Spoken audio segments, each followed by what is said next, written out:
Hello, everyone, and welcome back to our Let's Play series on Insane Difficulty. Here in Stellaris. I'm Mal, and I'm once again joined by Vanguard, Mickey, and Sabout. Hello, fellas. Hello. So this is our swan song episode. We are talking about the end times. The end times. Yes. And I'll just go ahead and unpause the game, and we can talk as we get murderized by these robots. So, for starters, because we talked a lot before we started recording this particular episode, Vanguard, you ran simulations out like 100 years out with various different settings, and what exactly was the outcome of that? We got crushed no matter what we do. There is no way to kill 150k fleets that respawn every 2 months. Malignant atmospheric And that's the short version. Okay, if we hadn't killed one or both of the fallen empires, would we have had any chance? Yeah, the left fallen empire was just a dummy, but the right fallen empire, he would die trying to protect the galaxy, so he would have used his 250k fleets to kill those 150k fleets that the endgame crisis is having. So we would have a chance, but it's a very long shot. I mean, that fallen empire on the right-hand side would have at least kept that contingency over there somewhat at bay. Yeah, exactly, and we could focus on taking out the left side of the galaxy. That's both of your contingencies. He would have cleared my side of the galaxy, and we could focus on the other side. And if we don't have killed the left side fallen empire, the endgame crisis would eventually attack him, and he would awaken, and he would have taken care of the left side contingency. So we only need to kill the mouse spawn, let's say it that way. He would both fallen empires would have killed my spawn and Sabaut's spawn. We only need to deal with one. Maybe that way we could have a chance, but I was running the simulation with insane AI controlling our empires, so I'm not sure if we could have done what they did. So that's the longer version. Okay. So for those of you that watched the last series, we had sort of a similar experience with the endgame event, though the last one we actually kind of had a fighting chance if the other AIs, right, outside of the event would have been smart enough to actually help us. For those of you that watched it, know we actually had an opportunity to win that one. But I think it's been pretty clear from things Paradox has said recently that they know very well that it's just not balanced. Yeah, it's not supposed to be. That's why you have, just like you said, the 0.2, 0.1, 0.3 endgame crisis strength, so you can lower the strength. Putting on 1.0 on insane is just, you want the challenge and you want to get your asses kicked. A big thing too to think about is the fact that out of all the contingencies spawning, we got 3 of them. I mean, we carried 75% of the load for the endgame crisis. Which happened to us last time, remember? It spawned like right in our backyard. We controlled what, 25% of the galaxy, maybe? Yeah, if the roles had been switched and 3 contingencies spawned in the AI empires and we only took 1, I think we definitely would have had a much more significant chance, because then we're only fighting 2 150k fleets and we're only putting up with 1 contingency. But right now, we can't even fight, because what happened is each of us got a contingency, but it's affecting all of us because the way they're bleeding over. Right. So instantly, the very first thing that happened is I lost all of my worlds that were my primary producers for minerals and energy, because the contingency that spawned first on me spawned right next to my capital world and next to my most advanced planets. So I was instantly had pretty much the rug ripped right out from underneath me in terms of needing the economy that I would need to fight a war of this scale. And then for you, Mal, then you got hit with a contingency, so that started slowing you down. And then we had the one over there right next to, my contingency grew up enough to start eating into poor Vanguard there, and then we've got the one down there that took some planets. But Yeah, Oh, it was a huge hit. That in-game event. I mean, you lose 40% across the board in terms of production, so your economy gets pretty much tanked. And then, Vanguard, you were saying it's a 3-month cycle. Every 3 months they regenerate 150,000 fleet. 2 to 3 months, something like that. It's not very precise, but it's close to that. That's crazy sauce. Yeah. Mickey, you were saying you thought that there was something, though, tactically that we might have done differently. I mean, I'm not saying we would have won, but if you look at the contingency in the coalition on the right-hand side, they're doing a pretty good job in their territory of keeping it down, keeping it under control. Yeah. If you look at the contingency on our right side, that's against their territory. Again, they're doing a good job of slowing their rate. They're not doing as good a job. It's still out of control, but they're doing a much better job than we are of slowing it down. Whereas in the center, where we haven't been focusing at all, it is just spread uncontrollable like wildfire. I think what we should have done, and we didn't do this because at the time when it triggered, we were all on the far left and we had to act quickly, was we need to let go of the outer edges. The contingency on the left of our regions and the contingency on the right of our regions, we had to let go of that entire territory. We had to hope that they were spread into the coalition's territory and into the Enlightened Kingdom's territory, and that they would take the brunt of those coalitions, and we would focus on the center one, doing whatever we could. We would still fail, but we would have kept our key regions for longer. Yeah, I can see that actually working to an extent, simply because that center contingency that spawned, I mean, that did me in. I as soon as that contingency started spreading and I lost all of those, I mean, that's where all my minerals were, all my energy was there, all my research, all my space stations that were set up to build. I mean, I had to re-gear everything. It was a mess. I wonder if we weren't at war with the, what was it, the Mythfell, right? If we weren't at war with them and we were just hanging out on our respective stations and the contingency spawned in there, if we could have flew in and at least contained it long enough. But I don't know, it's hard to say too, because the other two contingencies spawned up pretty quickly. So even if we were able to contain the one in the center long enough that we could, you know, keep destroying the 150k fleets and try to retool ourselves, as soon as those ones spawned on the outside, they pretty much close us off. I mean, even the AI Empire is starting to now fall too.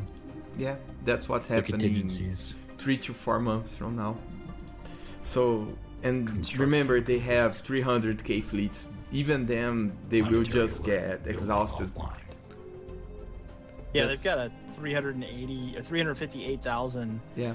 Oh man, that is just crazy. Yeah, but fighting 150k after 150k fleets, they just got crushed, just like we did trying to defend. As I said, the only thing that could stop them was the Fallen Empires, because their fleet is also procedure. It's not tied to the economy at all. Vanguard, you might know this. Does the fleet firepower take into account health and armor? No, it's just damage. So the contingency are technically stronger than the firepower that they actually have, because they have more armor and more health than a normal fleet, right? Yes, you can see it that way. I mean, last time we were fighting the Unbeaten, and since the Unbeaten fleets were very poorly fitted, we could do a hard counter, and the battle power was actually way less than it showed. Here, since their fleets are way better equipped, let's say like that, it's just way more than it looks. But this Insane AI also has a lot of bonus, so that's why their fleet power is 300k. It's not 300k, it's 300k because they have three times the firepower that we do. Yeah, if we had lowered the difficulty down to a more, like, say we maintained insane difficulty, but we lowered the endgame crisis down to a more reasonable area, it would be more like 100k fleet guarding the machine world and 50k fleets flying around. Yeah, if you want to make it balanced, I'm just looking at the numbers right now. If you mouse over one of their ships in one of their fleets, you're going to see that they have 310% bonus damage and 300% hull and shield hit points. So the exact number is 0.33. Did that make sense to you guys? Yeah. because it would reduce that by 1/3, so it would be exactly the same power as a player fleet has. That's playing on Insane, of course.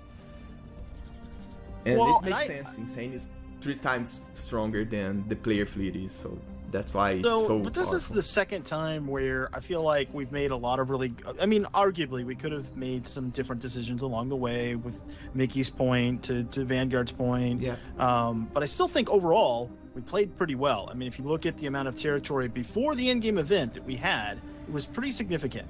We pretty much had the whole, basically, upper part of the galactic map. I actually think that was kind of the issue. One of the reasons why we had so much territory is because we were so aggressively expanding. Of course, that is the point. If we're going to play something like this, that it's going to be fun. We're not just going to sit where we start and consolidate our power and do nothing. But one of the reasons why we were so weak is because we had so much power. If we had less territory, we'd only be dealing with one contingency. The other contingency will be mixed up and tied into the Fallen Emperor on the right. Sure, the Fallen Emperor on the left was kind of a joke, but that contingency would be dealing with the Mytho Republic, which would get annihilated, sure, but we wouldn't have to deal with it. We'd just be dealing with the center contingency. So part of the reason why we got so completely wiped was because we had so much territory. I mean, it's definitely a double-edged sword. It's tough because you're definitely correct. If we had built maybe say more tall empires, which Stellaris doesn't necessarily allow you to do as much, although It doesn't favor that I wish it did, like with habitats and The habitats ring are worlds. You supposed can to kind of help, argue but- that it does, but it still doesn't. But the problem is that those techs don't come early enough in the game to make them feasible for a tall empire. Exactly. If we went tall, we would never be able to we'd never be able to stage a large enough fleet to defend ourselves from, say, the Doreen Enlightened Kingdom right now, which has just grown ridiculously large. I mean, we can't grow tall enough that we could, put a defense on. What is this? Anybody get this? Yes. We are the Cybrex. For several 100,000 years, we've remained hidden. Okay, however, we've been monitoring the present situation with the machine entity you know as the contingency, and can no longer remain impatient observers. To protect the sapient beings of the galaxy, we are commencing active military operations. That's new. Do not be alarmed by our passage of our fleets. You will not be harmed. Oh, okay. Yeah.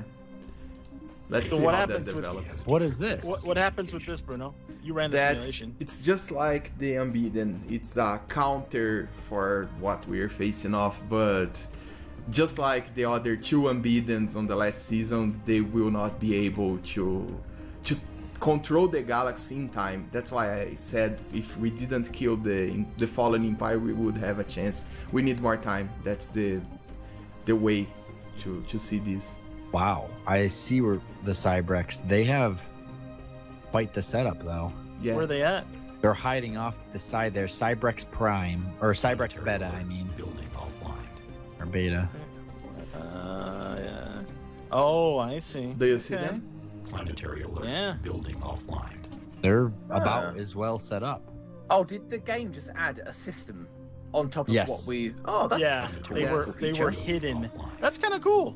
Yeah. Yeah, it's like I said, it's a safeguard, so the endgame crisis does not steamroll over you. But as I said, it's too late.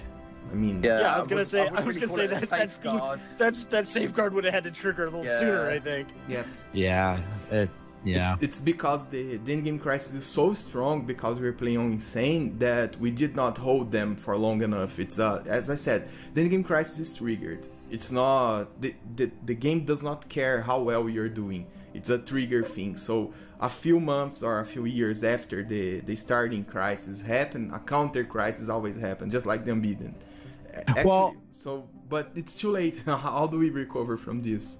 I mean, Yeah, I I don't see like it the happening. fact that they have those in there though. It's kind of like it's clearly an effort too, right, to address the issue because they know it's an issue. Exactly, but it's our fault. I mean, as I said, we're playing on Insane, so we should have. Remember when we were set up in the game that we discussed this, that we should move the slider down to keep it at 1x, not put it on 3 times, 5 times, because it would be too strong.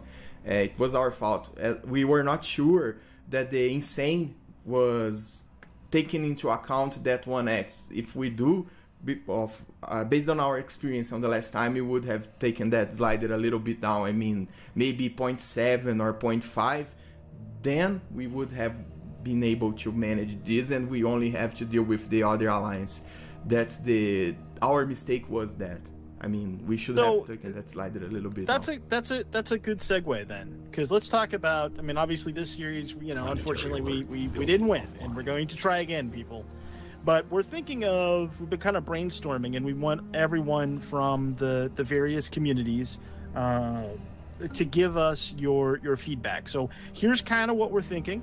We'll play again on Insane AI. I'm not sure what empires we're going to do. I don't know if we're going to be robots or not. We haven't figured that out. If you've got suggestions, please include those. And we're thinking about, what did we say, guys? That we would put that on like 0.5 or 0.3 for the... Yeah, we're thinking 0.5, 0.3, and see if that makes a big difference on the endgame crisis spawning in. And it's not so much that we don't it's not that we don't want to have an endgame crisis. It's just... We don't want it to end the game. Yeah. Right. It just gets to a point. It's like I want an endgame crisis that's challenging, and I want to be able to tackle the problem, but I don't want an endgame crisis that spawns in and instantly I look at it and I'm like, yeah, there's no hope at all. Well, like, I guess and jump drives can go pound sand. Jump drives can pound sand. I don't want them. Who's with me? Who's with me?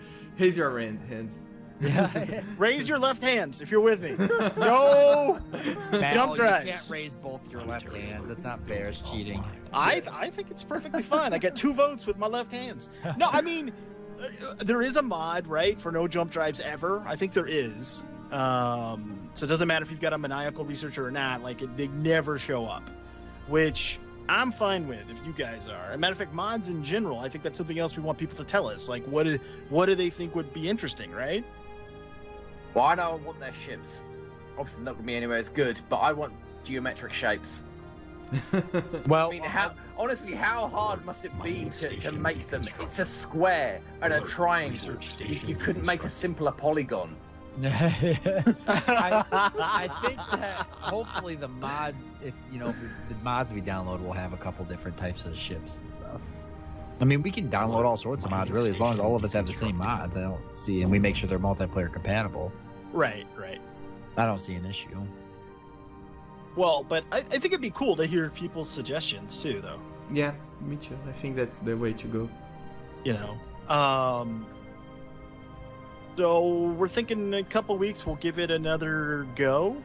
So do we want to create another video, like an announcement video, or we just want people to put all their feedback on this one? Probably easier just put it on this one. On this one, yeah. And it's more fair because people that follow the entire series, they have a, larger say. Yeah, a larger say, exactly. Yeah, that's a good point, and they should. It will avoid every single troll that just want to screw with us, because people that follow the entire series, they want to see us doing a good series. Alert. That's the way I see it.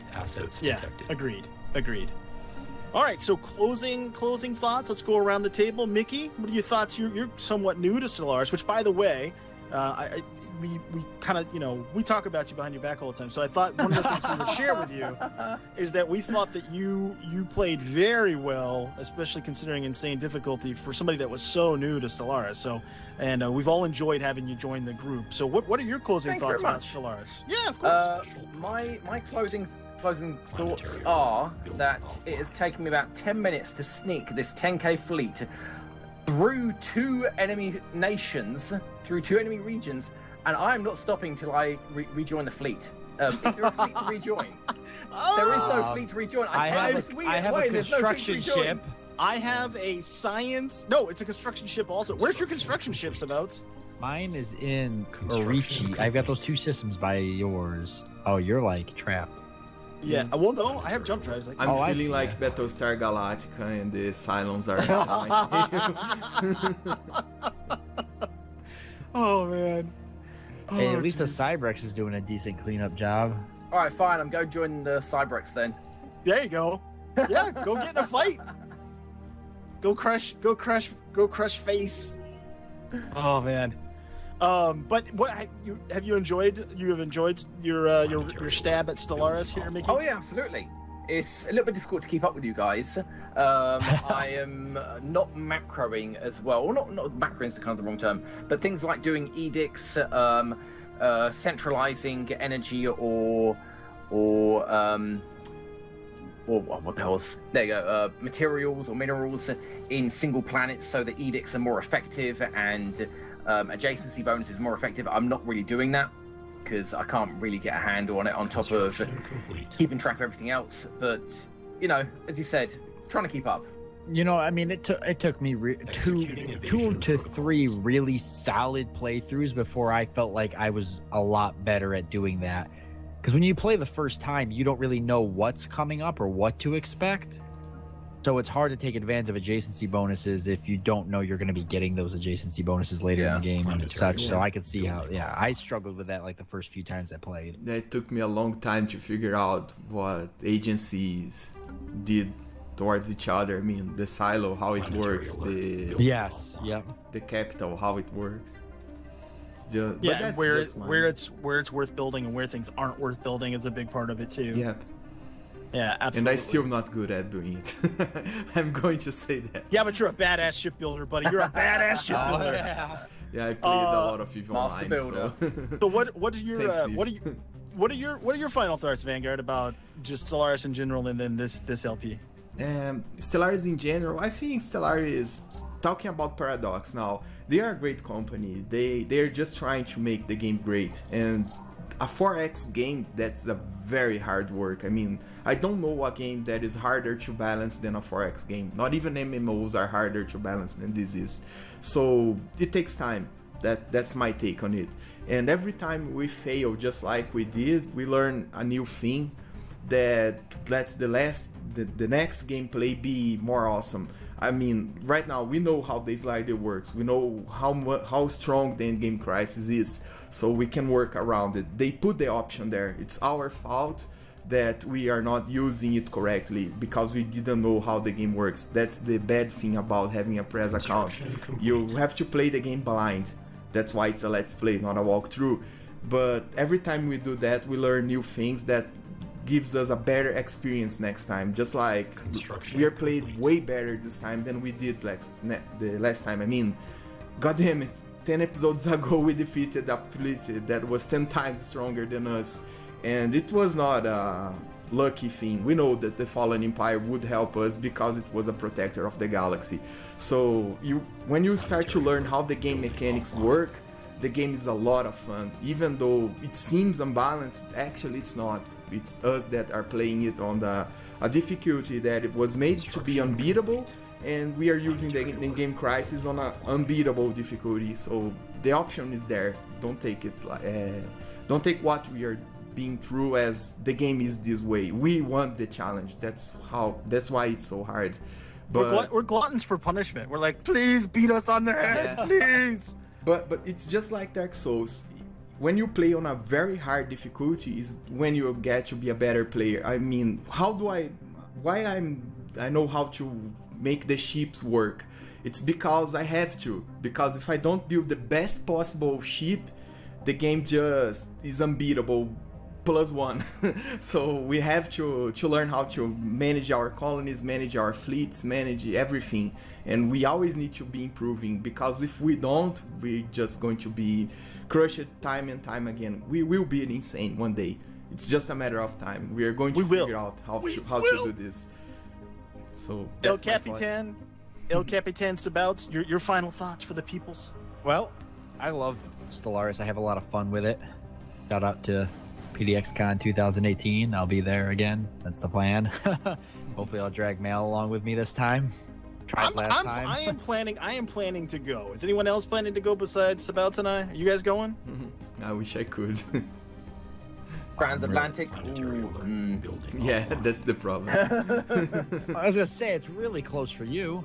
Yeah, for you, Mickey, it's like I'll just pop on a bus. Hop on a train. Minutes. Yeah, get on a train. Swim. Swim.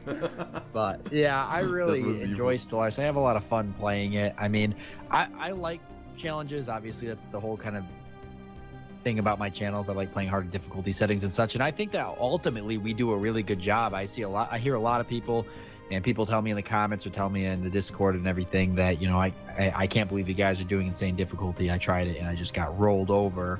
Or, you know, I'll have people who say that they got together with a group of friends and they just got steamrolled. And I'm not saying we're like professionals at the game, but we're pretty well. Yeah, we're very far from that, as you can see, as we slowly get eaten by the contingency. But I like playing harder difficulties. I think we do a really good job at playing them. I think we put up a good show. Yeah, A good show. that's the goal at all. I mean, we have to do the series be fun to watch, and I think we accomplished that on this one. Well, that's the most important thing to me, is that it's enjoyable. I mean, yeah, sure, maybe people want to watch us win, and that's fine. If that's really what you want, I mean, we could put it to normal difficulty and just steamroll the AI. And yeah, but that's where is the fun in that? I mean, yeah, we wouldn't have any fun. Yeah, that's what I'm saying. that's Like, true. you guys And would would be be boring. bored watching it. Honestly, you think it'd be fun to watch us do it, but I promise you it wouldn't, and it wouldn't even be fun for us to play, because it would just be it'd be back-to-back episodes of us being like, all right, we're gonna build up and go to war. Okay, we're at war. We ate this empire. All right, next episode we're gonna go to war. All right, we're at war. I mean, it's all it would be for like 15 episodes straight. It'd be a pretty short one though, because with the reduced war demands, we'd eat them quickly. Yeah. So Guys, what drives do the contingency have? Engines. Jump drives, side jump drives. Yeah, side jump. Side jump drives. Yeah, I'm pretty much sure if you click on a transport ship, you can see the setup. That's it. I'm sending my 10k fleet. They've got nothing else to do. They're running out of territory. Yeah, they move so weirdly across the map. At least you guys follow the trade routes, even though you got jump drives. You still just pass through them really quickly. But they just drift across the galaxy without touching the nose. well, they actually have a really long warp cooldown. Yeah. If you click on the transport ships of a fallen empire, you can see the setup they use. I'm trying to find. This isn't gonna go well. Yeah, I'm trying to find a boarding Not gonna go fleet well. from them to see if I can look. It looks like you can't see. I'm looking right now. Oh, okay. So they changed it for Oh, this. that was and quick. prices. Mickey, by the That time was- I clicked that on the was about 10 system to watch the seconds. fight, you were gone. That was 10 seconds. I don't think a single volley made it through from their point defense. Oh man, this is just rough. Yeah. So, what else you got for us, Mr. Sabouts? Well, I think we'll be back. We're going to be back. We always come back.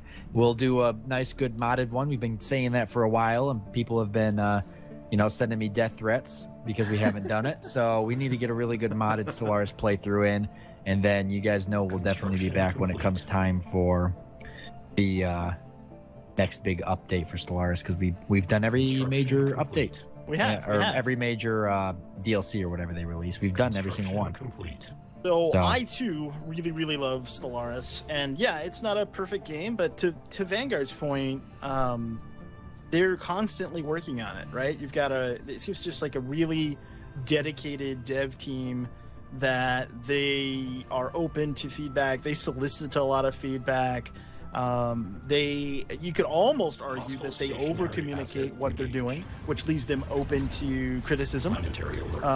They're very transparent in how they operate, and that's becoming an increasingly rare thing. That's very true. So beyond the fact that it's a good game, I think Paradox is a good company. And just as a reminder for everyone, none of us received any kind of sponsorship to play Stellaris. We are playing it because we really enjoy it. So the next series for us will probably be just a couple weeks out. We'll do another one, and again, we're looking to make it a modded series. So please give us your suggestions about mods. Please give us your suggestions about kind of a theme. Like this time we were robots. What do you think we ought to be next time? And if you've got some suggestions on what we should be, how should we build Zed Empires, and how should we play it? Like if you think it would be cool for us all to be some kind of like, I don't know, weird looking organic guys that are good at Organic diplomacy. ships with grown 2 left arms on the side. Oh, Yeah, something yeah. like that. Something like that. I saw a mod for a portrait. Did you guys see this? It's one of the new robotic ones, but the guy modified it so that there's like in the head, it's like an energy bowl. There's actually goldfish. I seen that, yeah. I would totally be willing to be part of a goldfish alliance. I think Yeah. we should be I think it should be the mighty goldfish. The mighty cold fish. I don't know. That was something I was thinking about. Anyway, folks, Oh, we hope man. We hope that you enjoyed the series, and if you did, consider giving it 2 left-handed likes up. And we look forward to what you have to tell us. Thanks so much for watching. Till next time, I'm Mal for Vanguard, Mickey, and Sabouts, and we will see you later. See you guys. Yeah. Bye, guys. Bye.